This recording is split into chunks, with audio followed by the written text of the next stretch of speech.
Så jag har en liten beef med interaktivitet. Inte faktisk interaktivitet i sig, men hur vi inom utbildning pratar om interaktivitet och hur vi använder interaktivitet och vad vi förväntar oss av det.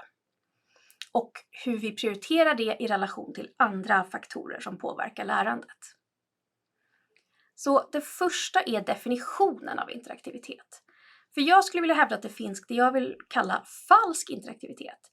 Det vill säga, ja visst, du klickar, du vänder, du sorterar, men du arbetar inte med hjärnan. Du tänker inte, du reflekterar inte, du har inga svårigheter, det är en mekanisk övning. Som visst fyller en viss funktion, eller hur? Du kan inte somna, du måste klicka lite. Men i termer av lärande så sker ju lärande när vi tänker. Så interaktiviteten ska ju finnas där, inte bara för att hålla oss vakna, utan för att tvinga oss att tänka.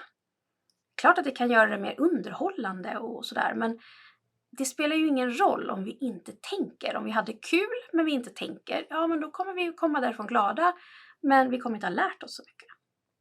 Så det är det ena. Kalla det inte interaktivitet och skryt loss om hur interaktivt det är om det bara är en jäkla massa klickande och inget tänkande.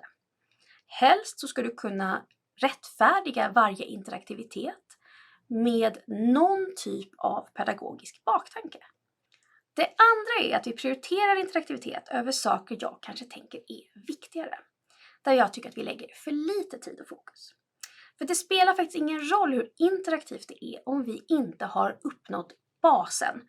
Det vill säga, känns det här innehållet och kursmålen relevant, användbart och aktuellt?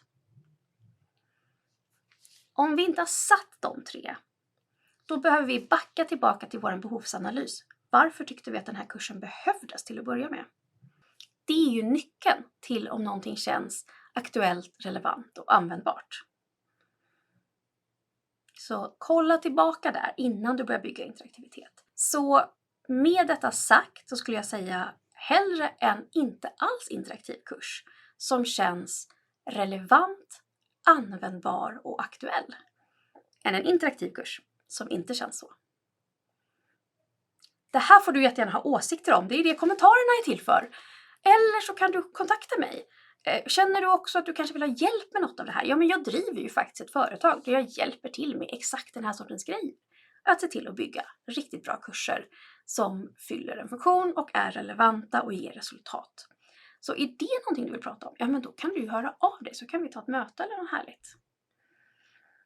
Om du inte vill ha ett möte däremot, men du tycker att jag gör riktigt bra grejer, ja men då finns det lite grejer du kan göra för att stötta mig. Till exempel så finns det tummar man kan trycka på. Man kan också prenumerera. Och man kan dela den här videon med andra som man tror skulle ha nytta och glädje av den här kunskapen. Tack så mycket för att du tittade. Jag hoppas att vi ses snart igen. Tills dess, ha det bra, bygg bra kurser!